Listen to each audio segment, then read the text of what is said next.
Welcome everyone to the first, I guess, episode. I don't know what you call podcasts. The Yep, first episode episode. of the Revencast, and thank you all for those that are joining us live on Twitch, twitch.tv/actualdeath. Wink, wink. But today we're going to just be doing a basic episode, more of an introductory podcast for the game itself. Panda, you want to start us off with what we'll be discussing first? Yeah, so we're talking about Revan Blade, obviously. And Revan Blade is a team-based third-person hero shooter with MOBA-like elements and a focus on melee combat, as well as fast-paced action and mechanical outplays. Um, it's currently in early access and being developed by Medallion Slate, which consists of, I believe, 3 members at the moment, if I'm not mistaken, or 4 members at the moment. Four, if you want to Uh, count the almighty Revan Dad. Revan Dead, yeah. So 4 members. Um, It's planned release date for 2024. Currently, you can wishlist it on Steam. On YouTube, I assume we'll have a link somewhere. Yeah. Um, yeah, you want to go more in depth a little bit? So first I'll have the a link to the and I guess the official trailer or what have you for Revan Blade over on Medallion Slate's YouTube channel. I also did a sort of overview type video on Revan Blade as well. It goes into, I wouldn't say more like detail, in depth look as we'll be doing in this podcast, but it'll lay out some more information that we may forget or just not go over in today's podcast. So uh, I'll leave a card or something on the screen wherever that will be whenever I get to editing this on YouTube. But so yeah, we went over everything for the Steam page. So you all can go ahead and head over to the Steam page for Revan Blade, wish list it, all that good stuff, admire it, do whatever you want, I guess. So next thing that we want to go ahead and talk about is we also want to give a brief introduction to all the characters that you can play as right now. Basically who they are, what their role consists of, and all that jazz. So let me figure. I need to remember my binds again. This is great. So first things first, we're going to be talking about not Lotus. Thank you. There we go. Oh, there we go. We are going to be talking about Vivian, the Precise Archer. So with Vivian, she is more or less, I wouldn't say sniper. Like I wouldn't say sniper, but she is more of your long ranged type of character. Definitely one of your main DPS characters. But Yeah, she's like a mid to long range and specializes in just consistent DPS. I will definitely say her caltrops are very annoying from what I remember from previous tests. That those caltrops, man, people underestimate those caltrops, I think. True. Um, but yeah, she's going to pretty much be your main DPS or one of the main DPSs of the game. So if you want to play damage and you just see yourself as Sniper Elite, Boss Man, the greatest, delicious, expeditious senior, and you want to play Vivian. Next up, we're gonna have Ona, the Deadly Assassin. Definitely one of the flanker type characters, one of those that likes to sneak into the back line and just take out the damage dealers, or really just any vulnerable target that they see. Yeah, they're very much combo focused and have the capability to one shot a lot of the Revan Blade cast. Um, Especially the lower HP ones like Vivian that we just talked about. Yeah, Vivian. So there's another thing. Just kind of go back on Vivian a little bit. Is like she's definitely more late game. She doesn't do a whole lot early game, which I mean wouldn't expect that much from a ranged DPS. You expect him to be more of a menace late game as they scale into the late game. But Ona's definitely one of those characters to pretty much keep her in her place, shut her down, in the early game. Make sure she doesn't get out of control. Very agile, very elusive. From the Revenblade Alpha League we had like year or two ago. Yeah, year and a half, I think. We saw a lot of Ona plays that were just godly. Him zipping all across the map, taking out anybody he just looked at. Anyone that looked at Ona wrong, they were just dead. Like, Ona has the potential to be the best character in the game, arguably. But, I mean, that's just more of how I feel about Ona. In the right hands, he's definitely, like, very, very strong.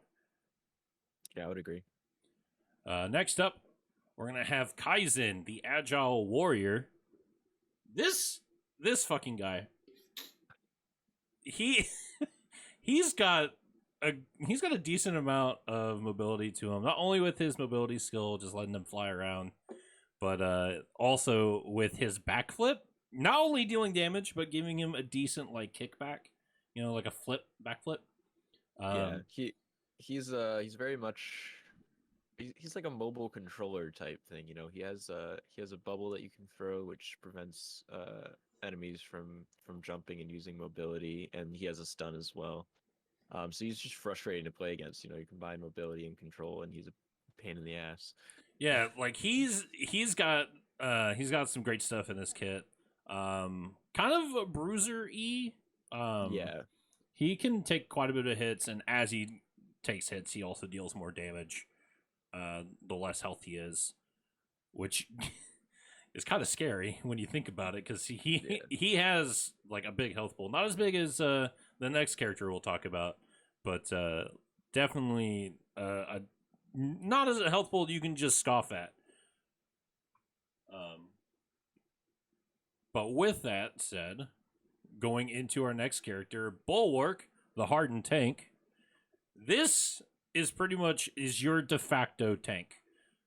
Bulwark is the guy to play if you're more of a fan of the in your face, hey, I'm going to tank for my team kind of play style.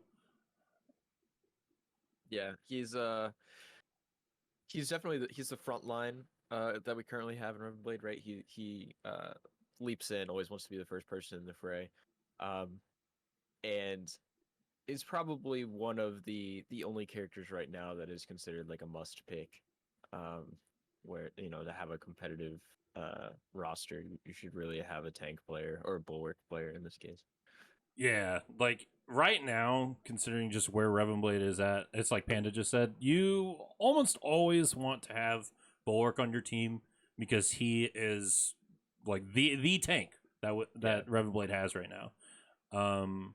There have been like some comps where people just go, well, who Full needs dive. well, Yeah. they go full dive and then, well, that's one thing. It's like they go full dive and then Bulwark just kind of laughs at them. But also just more of like not wanting to play Bulwark and just instead having Kaizen as their tank, which doesn't exactly work. Yeah. But takes a lot more skill to work out. Like Kaizen also has the utility in his kit to be like he's got the grounded orb and everything, and he can kind of kite around people. And again, with his decent health pool and the amount of damage he can deal, he can kind of pick up the slack a little bit, but nothing will really replace the defensive power that Bulwark has. On top of him just having the wall to just deny access to a point or what have you. So he's very, very essential for sure. How's it going, Mud? Welcome in. Having Bulwark and Kaizen on the same team is a nightmare too. Just the amount of space that they can control and the mobility they have together is a pain. Yeah, freaking Kaizen drops the ground bubble and then Bulwark sits on their face. It's massive.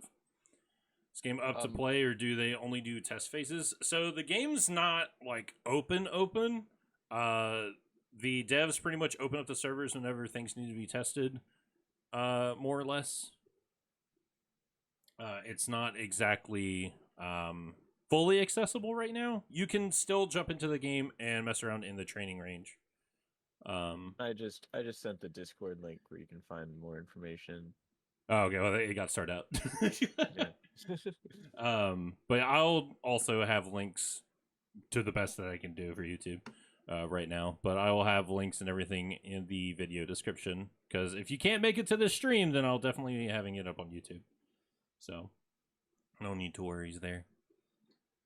Next up, we have Layla, the supportive healer. Now, if you ask me, I love Layla, but I'm also just a supportive player, so Layla is my go-to.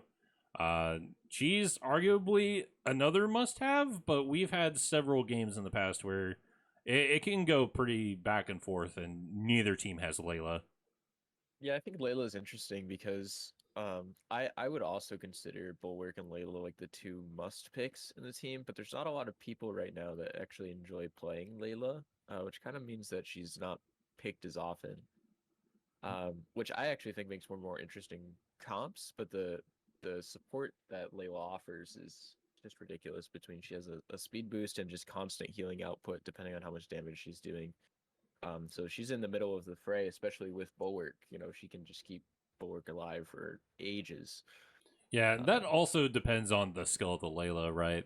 yeah, So long as Layla is tethered to, say, Bulwark, and if she's landing her basic attacks on people, then yeah, she can keep Bulwark alive. It's like Bulwark will never die, but if Layla can't land her attacks, then Bulwark might as well just be dead. yeah. And a uh, lot of people right now aren't willing to put the time in, you know, to try and figure out the character. And she's squishy too, like Vivian.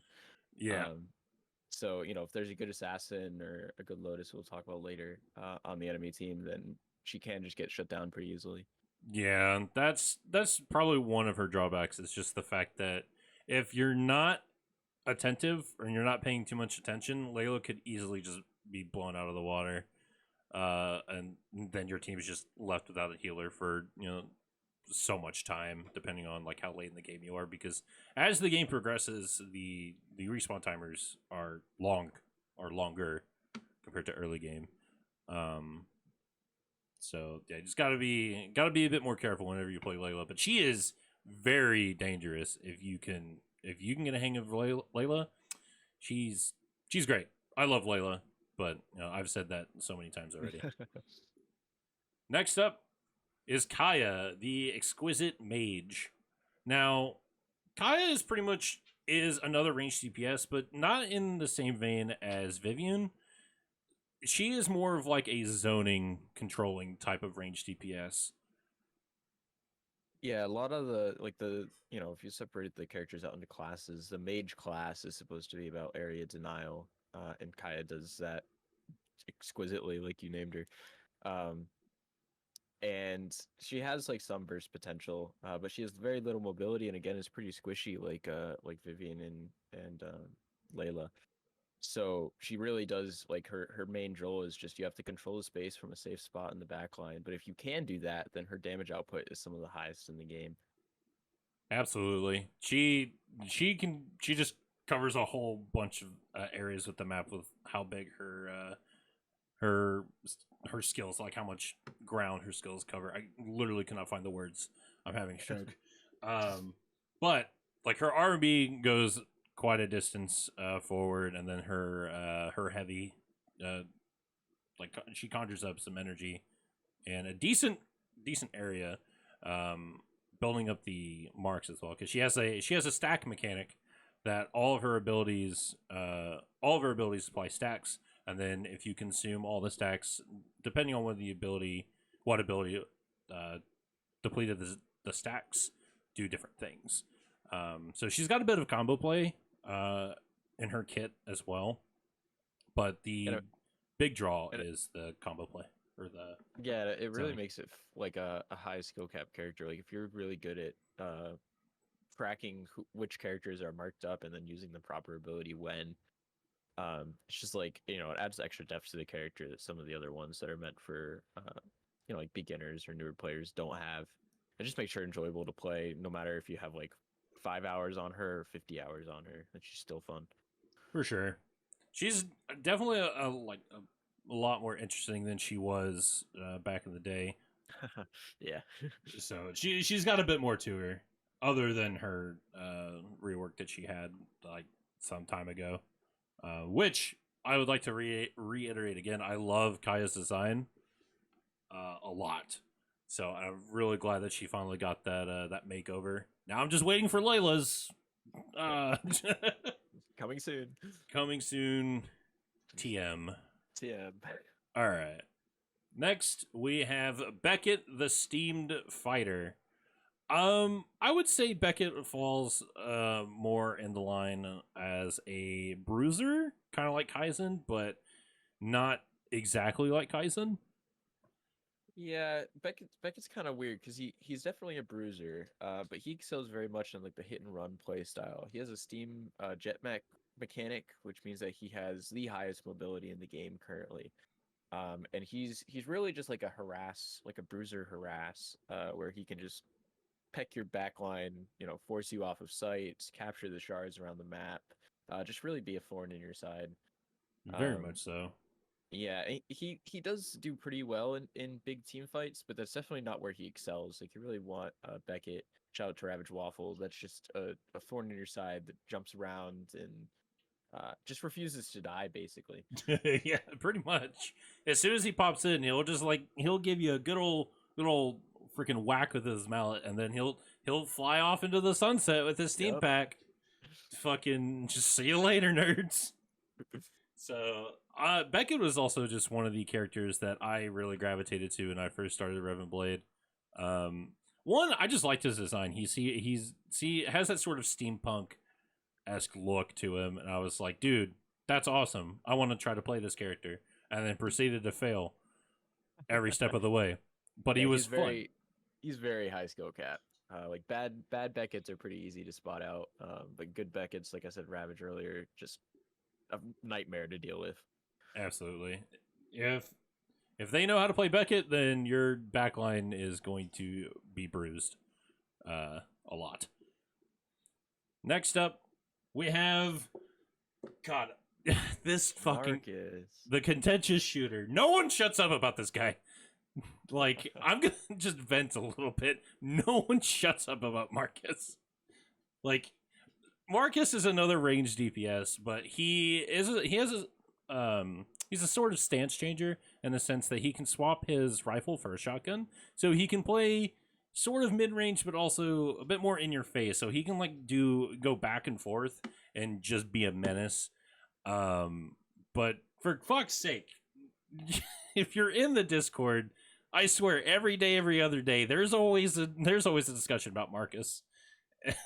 Like Yeah, he's definitely had the most controversy around him. If you think of Vivian as like the medium range to long range DPS, and Marcus is the medium range to close range DPS.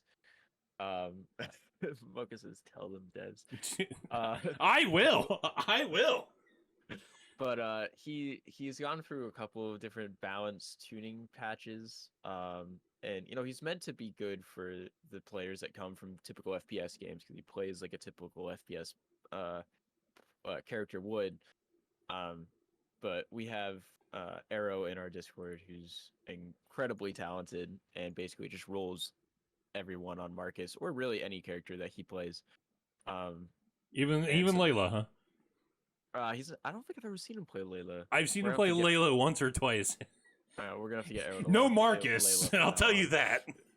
But yeah, so he has a lot of controversy surrounding him. He's my favorite character to play. Personally, I'm not as good as Arrow is. But he's very high mobility, very high DPS, but it's very reliant on you actually, consistently hitting your shots. He's pretty squishy if he gets caught out. Yeah, I mean, I am a fan of Marcus as well to an extent. I mean, I played him for like a long time until I decided to buckle down and try to get better with Layla because I'm a support player in these kinds of games. I just like playing support, but I just never really could get the hang of Layla. But then I decided to just buckle down, try her out, and then just pretty much been being a one trick pony. Just been playing a lot of Layla, and until the devs say, "Hey, you can't play Layla," and then I just cry in the freaking corner, and then I have to be like, "All right, well, who do I play now? This sucks." Yeah. Oh, that's when you just have to wait for Sekiro. Exactly. I'm waiting for Sakaro. So I want to play him so bad. Mocha, please. I tuned in and they're already talking about Marcus. Ravid, shut the fuck up. All right, and I believe the last character, the last hero we will be talking about is Lotus, the Swift Blade. She kind of pretty much fills the same niche as Ona, but it's hard for me to really distinguish the two of them. Besides their kit, of course. I feel like Lotus is a lot more of get in, get out than Ona is. Yeah, I mean, I think Lotus is actually like Ona has dash that's on two separate charges, right? And the charge doesn't matter if you get a kill or not. You have two charges. You can use one to engage and one to get out. But Lotus is a lot more all in that once she uses her abilities, they only reset if you get a kill. So you're kind of hedging on getting that kill to get out. But they definitely do fill the same roles. Lotus primarily doesn't have a lot of vertical mobility. She only really has like a long jump, whereas Ona can wall climb and has dashes. Yeah, they fill the same role, but they're definitely two distinct play styles. I would say Lotus is the highest skill cap character that we have in the game right now. Um, just her pure potential is incredibly high, but she's gone through some balancing changes to try to get her to a good state because she can feel really underwhelming if you're not good at her.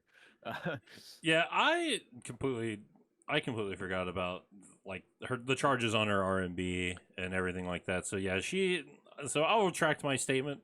She's a bit more in than out than compared to Ona.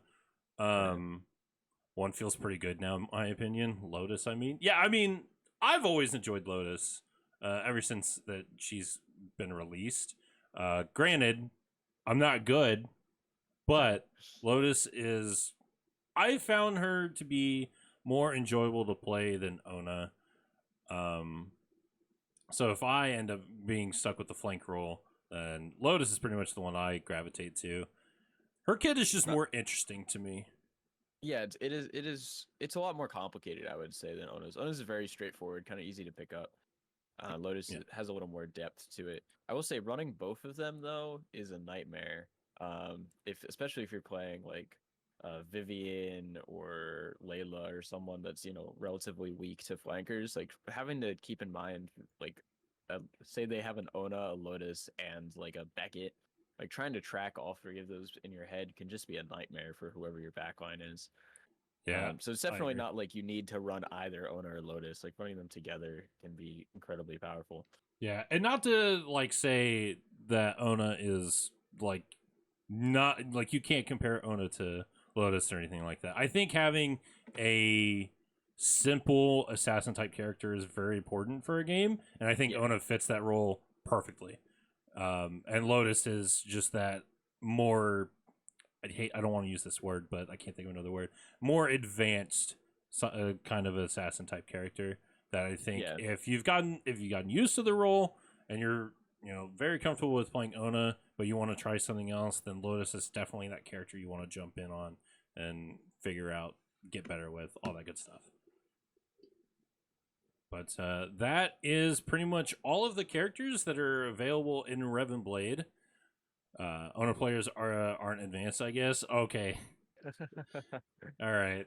Don't take this as a freaking shade. Get out of here. Just calling it how I sees it. I didn't want to say that. Yeah, I didn't want to say that. Better word. Yeah, I didn't want to say that, but it's like, my vocabulary sucks. But that is all of the characters for that are available in Revan Blade right now. So with all that discussed, we're basically going to now discuss the overall. I couldn't find a good overall picture for the map, but we will be discussing the map as well as a sort of small explanation of how the game mode works for Revan Blade. Which, beginning with, let me get my scenes and stuff proper here. we have Royal Gardens, which is I guess to compare it to something, the Summoner's Rift of Revenblade. Like, it's a map that everyone knows is the de facto map. Even though there are other maps and stuff like in the works / in the game already. Yeah, I mean, it's just the default map. It's the one that's had the most time put into it, just to make sure the game mode that's being developed is developed, right? There's enough depth to the game. Um, it's currently what we would call like a single lane map, uh, which I wish we had an overview shot to be able to Yeah, I couldn't find explain. one. I'm sure I have one somewhere. Maybe for the next episode, we can revisit it with overview. But basically, there's a capture point. In terms of the game mode, there's a capture point in the middle of the map, and there's these crystals that you see on the screen. And whichever team captures the capture point, the enemy team's crystals are able to be attacked and eventually destroyed, depending on how much damage is done to them. And when a crystal is destroyed, you move to the second part of the map. There's 2 crystals on each side, which you can kind of see in the gameplay here. Like, this is the center tower, and then that's the first crystal. So if that crystal is destroyed, there's a second phase to the map. You kind of move forward, and the goal is to destroy both of the enemy's crystals. And what I mean when I say it's a single lane map is that there's only 2 crystals that are kind of like in a row that need to be destroyed just linearly. And there are currently plans, I believe, to create a 2-lane map. So that's going to be more similar to a League of Legends or Dota type game where, there's multiple lanes with multiple towers, as opposed to like ARAM in League of Legends where it's, there's only one lane with one set of towers. Yeah, it definitely fits more of the ARAM style. If you were to compare it to anything from a MOBA, it's more ARAM-esque. And yes, there is talk of a 2-lane map being worked on, but not much is really known about it other than the fact that it's in the works. So we can't really go into any detail about it other than the fact that it's coming. It's coming. So that's all that we could really say about the 2-lane map. Yeah, there's also I think the nice part about Revenblade compared to other MOBAs is that there's no creep camps in the game. There's no I guess NPCs. I forget what they're called. Minions? But yeah, minions. There's no minions in the game. So the way that you get XP and like level up your character is instead by capturing shards, which are dotted around the map, and they just give flat XP to the person that captures them, and then some amount of XP to the team as well. But it just means that the game flow is very much more PvP oriented than PvPvE, right, versus environment. Mm-hmm. Which, is something that I like. Is one of the things that I don't like about MOBA games. I mean, that's fair. But Medallion Slate also touts this game as not really being a MOBA. It's more of a hero shooter. Which I also find a little weird that they want to have more of an emphasis on melee combat, but call it a hero shooter. But that's just technicalities, and I'm just being extra. Sorry, Mocha, don't kill me, please. But I mean, yeah, that's a fair opinion to have. The game very much lives in its own genre at the moment. Like Gigantic, by Perfect World is probably the closest game, like similarity wise. But it's also not very popular. So it is really carving out its own space. It's probably also kind of similar to Paladins in Overwatch in some ways. I think Paladins has more melee characters than Overwatch does, but I couldn't really speak on Overwatch's front, but I know Paladins definitely has a handful of melee characters. Yeah, so those are probably some games if you're trying to take some similarities to, but it really is just its own game. Yeah, for sure. I mean, that's more or less just a general overview of like what the game is like. And I mean, that's just something to expect. If you like those kinds of games, then you'll feel right at home playing Revenblade. And don't really know when the next time it'll be available to play. Like we said earlier, it's pretty much it's in like a early access closed beta kind of stage, and it's not open all the time. The devs open up the servers whenever things need to be tested and what have you. But I mean, that will probably change sometime in the future. Who knows? Yeah. It's ultimately up to them. I mean, the release date right now is sometime 2024, and I presume that there will be some sort of open test, at least for like servers and stuff before then. Oh So, yeah, absolutely. Yeah, I'm sure Des will put a link to everything in the description. Yep, I'll have YouTube. the best that I can do, because I don't know if anyone has seen my my video that I did like a couple weeks ago, and have looked in the description. It is very botched because I cannot put links in my description for whatever reason. YouTube hates me, so I had to had to figure out a weird roundabout way to be like, hey, go here for this, go here for this. There, please trust me. So which I think I might still run into that issue when uploading this, but hopefully sometime in the future I won't have to worry about it. And I mean that's more or less it for the podcast. I mean, Yeah. we've pretty much discussed everything that we wanted to discuss. I mean, we could have a sort of, I guess, like some questions from people in the current chat, some more interaction between you guys and us. But other than that, you can find Revan Blade, as we discussed earlier, on their Steam page. If you just search up Revan Blade in Steam, you'll be able to find it. You can also join their Discord. Let me see if I can go ahead and grab that Discord link because everyone's trying to drop links in the chat. Let me. I already linked it in the chat. Okay, but it's starred. They can't see that. Huh? My link is star. My link Yeah. is normal. You can see it yourself. I can but, see it. Yeah. Oh, but they can't see it. Correct. Wait, what? Yeah. So let me.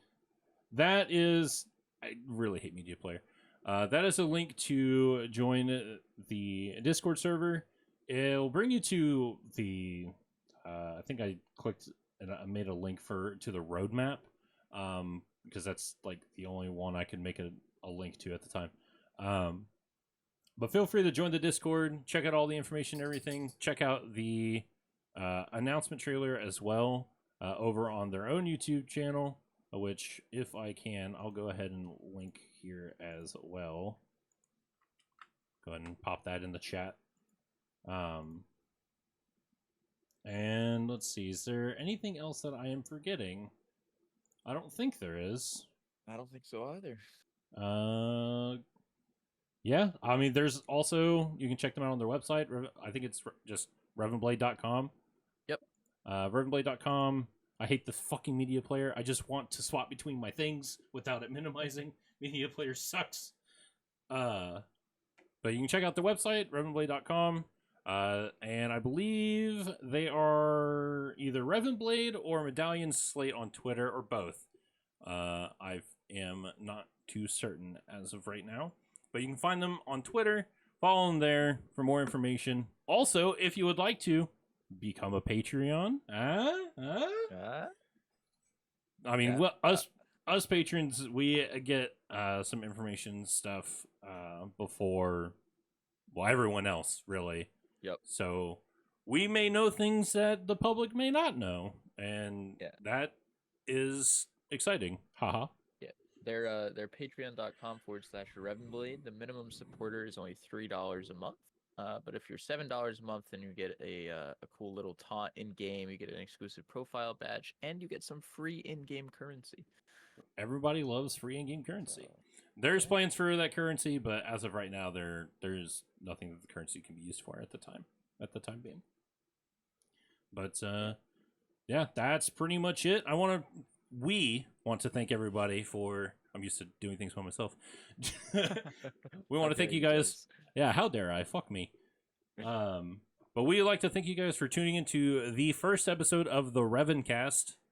These are more than likely going to be bi-weekly for the time being.